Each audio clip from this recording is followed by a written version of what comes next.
A parábola da porta estreita. O que ela quer dizer?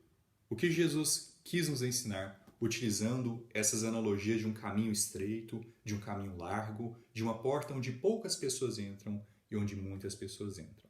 No vídeo de hoje, eu gostaria de responder a essas perguntas. Para a gente começar, é importante que a gente vá para Lucas capítulo 13. Por mais que Lucas não seja o primeiro lugar onde a gente vai encontrar essa parábola, ela também é falada em Mateus, eu gostaria de começar em Lucas para a gente começar a colocar os fundamentos do que essa parábola está dizendo.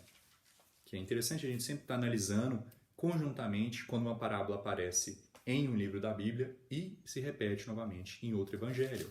Geralmente a gente tem informações a mais, a gente tem pontos importantes sendo tocados novamente.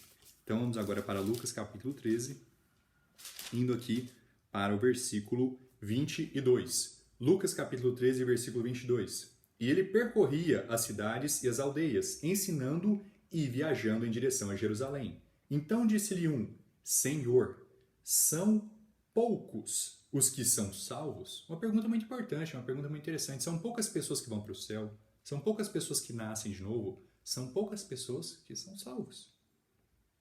E ele lhe disse: Esforçai-vos para entrar pela porta estreita, porque eu vos digo que muitos procurarão entrar e não serão capazes.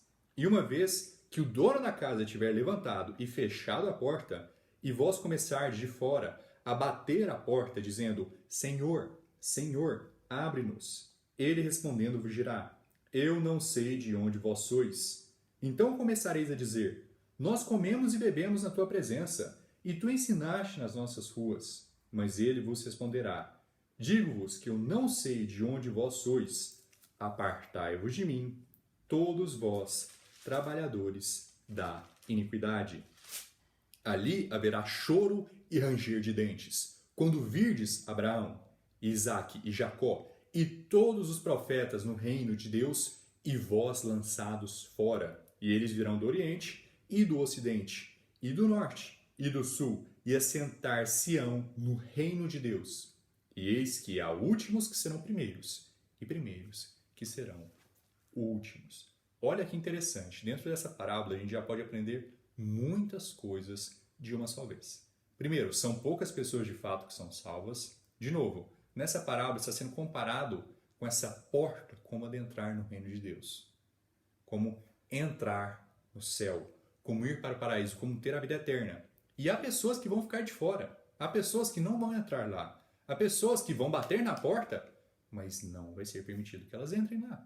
Ali haverá pranto e ranger de dentes. Isso é um inferno. Isso é a destruição, a primeira morte e, futuramente, a segunda morte no lago de fogo. Então a gente já vê que é bem evidente o que está sendo falado nessa parábola. Só que uma coisa que muitas pessoas não conseguem compreender muito bem é justamente essa fala que é dita de o dono da casa está falando aqui, que Deus está falando aqui. Eu não sei de onde vós sois. Essa é uma fala que muitas pessoas às vezes não vão conseguir compreender, ao ponto que muitas vão dizer que, não, isso eram pessoas salvas, olha que eles estavam na presença de Jesus, estavam na presença de Deus, mas elas não entraram. São pessoas que perderam a salvação, que não foram mais encontradas dignas de irem para o céu.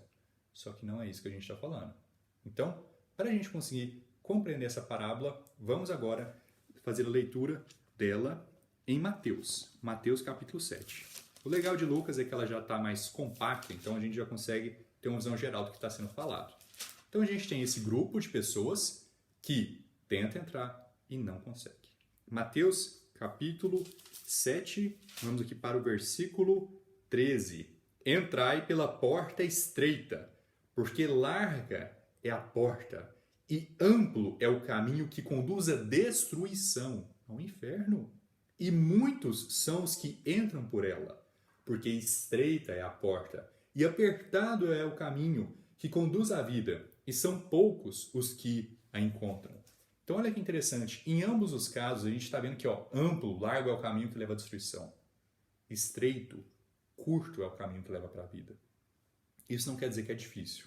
É muito importante a gente entender isso. Ir para o céu, entrar no reino de Deus, não é difícil. Não é algo complexo, algo complicado, algo que é impossível de uma pessoa fazer. É totalmente possível, é totalmente simples, é bem fácil nascer de novo. Basta você crer. A Bíblia não diz que em nenhum momento aqui que entrar é difícil. Eu falo essa questão com um pouco de ênfase, porque tem versões bíblicas que vão mudar as palavras e, em vez de falar estreito, vão falar, não, dificilmente você entra. Difícil é o caminho. Não é. O apóstolo Paulo fala da simplicidade que há no Evangelho. Agora, por que muitas pessoas vão para o caminho largo? Continuando a leitura aqui, versículo 15. Cuidado com os falsos profetas, que vêm a vós vestidos como ovelhas, mas interiormente são lobos devoradores. Por seus frutos os conhecereis. Homens colhem uvas dos espinheiros ou figos dos abrolhos? Assim, toda árvore boa produz bons frutos, mas a árvore corrompida produz frutos ruins. Não pode a árvore boa dar frutos ruins, nem pode a árvore corrompida dar frutos bons. Toda árvore que não produz frutos bons corta-se e lança-se no fogo. Portanto, pelos seus frutos os conhecereis. Por que a maioria das pessoas vai para o inferno? Porque 99% das religiões do mundo de hoje ensinam salvação por obras, ensinam que Jesus não é Deus, ensinam que a gente vai para o céu fazendo coisas boas, ou que a gente precisa fazer coisas boas e acreditar, ensinam qualquer tipo de heresia condenável, podendo essa estar negando a Trindade, negando a veracidade da Bíblia, negando a divindade de Cristo, ou a própria Trindade. Os budistas fazem isso, os hinduístas, os católicos, os ortodoxos, os testemunhos de Jeová, os pentecostais, muitos vão ensinar que você pode perder a salvação. Falar, não, a salvação é pela fé, a Trindade é real, mas você pode perder a sua salvação. Heresia condenável. A maior parte das religiões do mundo ensina isso. Mesmo com a Bíblia claramente falando dessas questões. Não tem como você se enganar com alguém explicando o Evangelho. Não tem como você ficar confuso com alguém claramente explicando o que está escrito em João 3,16, o que está escrito em Romanos 3,23, o que está escrito aqui mesmo. A gente vai ver que é bem fácil de entender o que está sendo dito. Que muitas pessoas são enganadas, muitas pessoas vão para o inferno e acabam se indignando, falando, nossa, mas por que eu fui para o inferno? Se eu estava na sua presença, Jesus. A salvação não é por ir na igreja. A salvação não é baseada em quanto você leu a palavra de Deus. Não é baseada em quanto você ouviu a pregação do pastor. Muito pelo contrário. Vamos aqui para Mateus, continuando aqui nesse capítulo 7, indo para o versículo 21. Nem todo que me diz Senhor, Senhor, entrará no reino do céu, mas aquele que faz a vontade de meu Pai que está no céu. Essa frase é muito importante, vamos manter ela em mente no restante do nosso estudo. Aquele que faz a vontade de meu Pai que está no céu é quem vai entrar no reino do céu. Muitos me dirão naquele dia, Senhor, Senhor, não profetizamos nós em teu nome? E em teu nome não expulsamos os demônios? E em teu nome não fizemos muitas maravilhas? Deus, a gente não fez obras maravilhosas em teu nome, a gente não estava lá na igreja, a gente não pregou o evangelho, a gente não ficou de jejum, a gente não deu esmola para os pobres, a gente não fez tudo que você pediu. Por que a gente não está entrando no reino de Deus? E é até interessante que eles estão falando Senhor, Senhor, então eles, não é como se fossem pessoas desconhecidas do nome de Deus, desconhecidas de Jesus Cristo. A gente tem muitas pessoas que se clamam cristãs, que sabem que a Bíblia é real e ainda assim não são salvas. Ainda assim não fazem a vontade de Deus, a vontade do Pai. Porque a vontade do Pai, nesse contexto aqui, não é fazer obras maravilhosas, não é expulsar demônios, não é estar à presença de Jesus, como a gente viu em Lucas. A gente não sentou à presença, comeu diante de ti. Então, são coisas importantes essas? São. As obras são extremamente importantes. Mas para ir para o céu são importantes? Não. Elas não são a vontade de Deus para a gente ir para o céu. Elas não estão envolvidas com a nossa salvação. E olha o que Jesus diz para eles. E então lhes declararei, eu nunca vos conheci. Nunca. Não é eu vos conhecia e me esqueci. Eu nunca vos conheci. Apartai-vos de mim, vós trabalhadores da iniquidade. Trabalhadores da iniquidade é um sinônimo para reprovados, para filhos de Belial, para filhos do inferno, para as pessoas que estão 2 vezes mortas. É basicamente um termo usado para pessoas que estão tarde, passaram do ponto. Chegaram num ponto que é tarde demais para ir para o céu, para serem salvas. São filhas de Satanás. Não tem como elas mudarem de quem elas são pais. Assim como o filho de Deus não consegue virar um filho de Belial, um filho de Belial não consegue virar um filho de Deus. Deu para entender o contexto aqui de quem são essas pessoas? E há pessoas que viram reprovados, se tornam reprovados durante a vida delas. Essas pessoas aqui morreram. Elas já tiveram o fim da sua vida. Há pessoas que, durante a vida, se tornam 2 vezes mortos. E o vídeo que eu vou postar amanhã vai falar justamente de um grupo dessas pessoas, que são aqueles que buscam carne estranha. Mas, enfim, continuando aqui nessa parábola. Claramente está sendo falado que nunca foram conhecidos por Deus. O que isso quer dizer? É agora que a gente vai começar a dissecar essa parábola e entender cada um desses pontos. Tudo bem? Então vamos agora para João capítulo 10, onde a gente vai poder aprender um pouco mais essa questão do que é ser conhecido por Deus. João capítulo 10. O que é ser conhecido por Deus? João capítulo 10, indo aqui para o versículo 14. Eu sou o bom pastor, Jesus Cristo dizendo, e conheço as minhas ovelhas, e das minhas sou conhecido. Assim como o Pai me conhece, também eu conheço o Pai, e eu dou a minha vida pelas ovelhas. Então a gente está falando aqui de um grupo específico que Jesus conhece. E essas pessoas desse grupo específico, essas ovelhas, conhecem a Cristo. Essas ovelhas podem ser parte do grupo que Jesus diz que nunca conheceu? Eu não sei quem vocês são. Que foi descrito em Lucas, que foi descrito em Mateus? Não tem como. Caso contrário, seria uma contradição. Ou Deus não estaria sendo honesto, porque ele falou, eu nunca vos conheci. Não eu vos conheci por um determinado período de tempo. Essas pessoas nunca foram conhecidas. Então, tem como elas serem as ovelhas? Não. E quem são as ovelhas? Vamos continuar aqui a leitura deste mesmo capítulo. João, capítulo 10, descendo aqui para o versículo 27.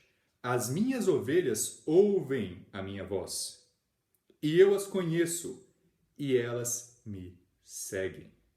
E olha que interessante, o versículo 26, uma comparação com outro grupo de pessoas. Mas vós não credes, porque não sois as minhas ovelhas, como eu já vos tenho dito. Então, se você não crê, você não é uma ovelha. Se você crê, você é uma ovelha. O que vai acontecer com essas ovelhas? Versículo 28. Voltando aqui para o 27. As minhas ovelhas ouvem a minha voz, e eu as conheço, e elas me seguem, e dou-lhes a vida eterna, e nunca hão de perecer, e nenhum homem as arrancará da minha mão. É possível que uma ovelha de Cristo vá para o inferno? Não. É possível que uma ovelha de Cristo seja um trabalhador da iniquidade, um filho de Belial, um reprovado, um rejeitado, alguém que Deus odeia? Impossível. São 2 opostos. São dois polos completamente diferentes. Um filho de Satanás e um filho de Deus. Já deu para ver essa questão aqui, que a gente tem as ovelhas que são conhecidas por Deus. Isso também nos ajuda a entender a questão da eleição, dos escolhidos. E que tem muitas pessoas que também vão pegar e dar uma engasgada nessa doutrina e vão achar que, não, Deus, ele predestinou um número exclusivo de pessoas, um número aleatório de pessoas, e essas pessoas vão para o céu. O resto tudo Deus quer que vá para o inferno. Não é assim. A Bíblia diz que Deus é o Salvador de todos os homens. Jesus Cristo é o Salvador de todos os homens, especialmente aqueles que creem. Jesus é a propiciação, não somente dos nossos pecados, mas os pecados de todo mundo. João 3,16, porque Deus amou tanto ao mundo. A gente tem também em 2 Pedro, que é dito que Deus ele quer que nenhum se perca, mas que todos cheguem ao conhecimento da verdade. Então a vontade é que todos sejam salvos. A vontade de Deus é essa. O desejo de Deus é que todos acreditem nele, que todos vão para o céu. Então por que só alguns são predestinados? Por que a gente tem esse grupo exclusivo de ovelhas? Vamos para 1 Pedro, capítulo 1. É importante que a gente entenda que a presciência de Deus, ela está totalmente relacionada com a eleição. Ou seja, o fato de Deus saber o futuro, de Deus saber o que vai acontecer, tudo que vai acontecer, está intimamente relacionado com a eleição. 1 Pedro, capítulo 1, versículo 1. Pedro, um apóstolo de Jesus Cristo, aos estrangeiros dispersos por todo o Ponto, Galácia, Capadócia, Ásia e Bitínia, eleitos segundo a presciência de Deus, o Pai, através da santificação do Espírito, para a obediência e aspersão do sangue de Jesus Cristo, graça e paz vos sejam multiplicadas. Então essa eleição está associada com a presciência, com Deus saber o futuro. Agora vamos prosseguir aqui o nosso estudo. Vamos para Romanos, capítulo 8. Quem são então essas pessoas que foram predestinadas? Isso é algo que especialmente os calvinistas vão também errar totalmente. E é bem simples o que a Bíblia diz. É bem evidente, se você comparar versículo com versículo, fica bem claro de entender. Romanos capítulo 8, indo aqui para o versículo 29. Para quem ele conheceu antes, olha aqui, retornou o termo conhecer. Para quem ele conheceu antes, ele também os predestinou para serem conformes à imagem de seu filho, para que ele pudesse ser o primogênito dentre muitos irmãos. Além disso, aos que ele predestinou, a estes também os chamou, e aos que ele chamou, a estes também justificou, e aos que justificou, a estes também glorificou. A gente tem umas perguntas bem interessantes que as pessoas às vezes fazem, que é tipo, e as pessoas que viviam na época de Cristo? A salvação é pela fé, crendo que Jesus Cristo é o Filho, na Trindade, salvação é pela fé, vida eterna e tal. E as pessoas que vieram antes de Cristo, como Moisés? Eles ainda eram salvos pela fé? Sim, porque a Bíblia, desde os primeiros capítulos de Gênesis, já fala da vinda do Filho de Deus. Já fala da vinda de alguém que vai pisar na cabeça da serpente. Da semente da mulher que vai pisar na cabeça da serpente. É algo que é constantemente falado. Então essas pessoas, elas não sabiam que o nome do Messias era Jesus. Eles não iam chegar e olhar assim no público e falar, esse aqui é Jesus. Eles não tinham esse conhecimento de como Jesus se parecia. Outro exemplo disso é João Batista, que estava preparando o caminho diante de Deus. Ele estava falando da vinda do Messias, e o Messias é justamente primo dele, segundo a carne. Maria é irmã da mãe de João. Então, ele sabia do primo dele? Sabia. Ele sabia que vinha o Messias? Também sabia. Mas ele sabia que o primo dele era esse Messias? Não. Mas João já era salvo? Sim. Porque ele sabia que o Messias ia vir, ele acreditava naquilo, ele confiava naquilo. Que esse Messias ia pagar pelos pecados dele. Quando foi revelado para ele, o que ele disse? Eis o Cordeiro de Deus que tira o pecado do mundo. E é nesse mesmo sentido que a gente tem também outra história bem interessante em João capítulo 1, dos primeiros discípulos de Cristo. João capítulo 1, indo aqui para o versículo 47. Jesus, vendo Natanael aproximar-se dele, disse a seu respeito, eis o verdadeiro israelita, em quem não há engano. Por que Jesus Cristo disse em quem não há engano? Porque esse israelita já era salvo. Esse homem já era salvo antes de entrar em contato pessoalmente com Cristo. Porque a gente está falando aqui de pessoas que vieram antes e estavam vivas durante o período em que Cristo iria se manifestar. Agora, depois que Cristo se manifestou, a gente está olhando para trás na cruz. Essas pessoas ou estavam olhando para frente buscando a cruz, ou buscando no período atual. Nossa, em que cidade vai aparecer o Messias? Em que horas vai aparecer o Messias? Para a gente, o Messias já apareceu.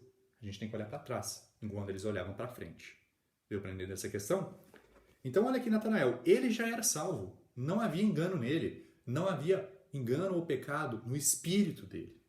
Ele já tinha nascido de novo. Natanael lhe disse, de onde tu me conheces? Jesus respondeu dizendo, antes que Filipe te chamasse, quando tu estavas debaixo da figueira, eu te vi. Jesus já conhecia ele. Ele já era uma ovelha de Cristo. Natanael respondeu dizendo, Rabi, tu és o Filho de Deus. Tu és o Rei de Israel. Só de ver isso, só dessa conversa, Natanael já fez essa exclamação. Por quê? Ele estava predestinado a estar conforme, a ser conforme à imagem de Cristo. Então, por mais que uma pessoa salva não soubesse obrigatoriamente naquela época quem Cristo era, ao ter contato com Cristo, essa pessoa iria saber. Porque ela foi predestinada não para acreditar, mas para estar conforme à imagem de Cristo. Agora a gente continua aqui, chegando ao fim do nosso estudo. Efésios capítulo 1, outro local que a gente tem também predestinação. Efésios capítulo 1, versículo 10. Por que a presciência de Deus está envolvida? Porque os predestinados são pessoas que, antes de tudo, antes de qualquer coisa, Deus não escolheu quem iria acreditar. Deus, Ele quer que todos acreditem. Quem acreditou, essas pessoas foi por própria escolha delas. E essas pessoas que acreditaram, Deus predestinou. Efésios capítulo 1, indo aqui para o versículo 11, em quem também obtemos herança, havendo sido predestinados conforme o propósito daquele que faz todas as coisas, segundo o conselho da sua vontade, com o fim de sermos para louvor da sua glória, os que primeiro de tudo, confiaram em Cristo. Então, primeira coisa que acontece, primeiro confiamos em Cristo. A partir disso, essas pessoas que, antes de qualquer coisa, acreditaram em Cristo, Deus, sabendo quem acreditaria em Cristo, predestinou essas pessoas. Continuando a leitura aqui. Em quem também vós confiastes, depois que ouvistes a palavra da verdade, então a fé vem por ouvir e ouvir a palavra de Deus, o evangelho da vossa salvação, em quem também depois disso crestes, fostes selados com o Espírito Santo da promessa, que é a garantia da nossa herança, até a redenção da possessão adquirida, para o louvor da sua glória. A gente é selado com o Espírito Santo. E tudo isso acontece depois que o quê? Depois que a gente creu. Então é bem evidente que Deus quer que todos acreditem, que todos sejam salvos. Agora, já sabendo desde o início de tudo quem acreditar ou não, ele predestinou essas pessoas para que quando vissem o Messias, para que quando vissem Cristo, fossem conformes à sua imagem. Vamos concluir aqui em Naum, capítulo 1, porque isso é uma doutrina que persiste desde o Antigo Testamento. Não é uma coisa que veio do nada, não é uma coisa que veio do zero. Naum, capítulo 1. Concluindo aqui o nosso estudo, a gente vai para os profetas menores, Daniel, Oséias, Joel, Amós, buscando aqui Naum, capítulo 1. Não é um livro bem pequeno também, depois de Miqueias. Naum, capítulo 1, versículo 7. O Senhor é bom, uma fortaleza no dia da dificuldade. Ele conhece os que confiam nele. Deus conhece os que confiam nele. Deus conhece quem coloca confiança nele. E essas pessoas não são aquelas pessoas que confiam nas próprias obras para ir para o céu. Não são aquelas pessoas que confiam na própria justiça, que confiam na falsa religião, que confiam em XYZ, que confiam em intercessores como Maria, como os apóstolos, como os santos. São pessoas que confiam em Deus. Essas são conhecidas por Deus. Então deu para entender quem são as ovelhas? E por que aquelas pessoas não eram conhecidas por Deus? Aquelas pessoas não eram salvas. Elas estavam na igreja, elas estavam fazendo obras, elas estavam ouvindo o que Jesus falava, mas elas não acreditavam. Mas elas confiavam nas próprias justiças, elas confiavam nas próprias ações. Elas faziam obras, mas elas não faziam a vontade do Pai. E qual é a vontade do Pai? Fica essa pergunta ainda. João capítulo 6. A gente concluir, vamos responder essa pergunta do qual é a vontade do Pai que está no céu. João capítulo 6, versículo 40. Não tem como errar essa resposta. Ela é claramente falada por Jesus Cristo. João capítulo 6, versículo 40. E esta é a vontade daquele que me enviou, que todo aquele que vê o Filho e crê nele possa ter a vida eterna, e eu ressuscitarei no último dia. Qual que é a vontade de Deus? Que a gente acredite em Jesus. A salvação é pela fé. A vida é eterna. A gente vai ser ressuscitado no último dia, se a gente é parte das ovelhas. Se a gente primeiro confiou em Cristo, a gente vai ser predestinado. E não vai acontecer essa questão da gente bater na porta e ser deixado de fora, porque a gente vai entrar. Quanto aos outros que confiaram nas próprias obras, que se diziam cristãos, que se diziam pessoas religiosas, que diziam que acreditavam em um Deus, mas que não colocaram a sua confiança em Cristo, mas que não confiaram a sua confiança na cruz de Cristo, essas pessoas vão ficar de fora. Ali haverá pranto e ranger de dentes. Então, entendendo isso, vendo o quão largo é o caminho que a maioria das pessoas entra, cabe a nós, como filhos de Deus, continuar pregando o Evangelho, continuar ensinando a verdade, falando e expondo à luz sobre as escuridões e trevas que são as falsas religiões, para que as pessoas, ao ouvirem, ao terem contato com o Evangelho, elas possam fazer essa escolha, se elas querem acreditar ou não. Então, eu espero que tenha ficado claro. Novamente, é uma coisa que meio que se auto-explica. Olha, quem está ficando de fora foi para o inferno, são os trabalhadores da iniquidade e tal. Já dá para entender algumas coisas, mas quando a gente compara com João, quando a gente compara com essa questão da predestinação, fica 100% claro como água. Então, espero que tenha ajudado, que Deus abençoe vocês e tenham um bom dia. Até mais.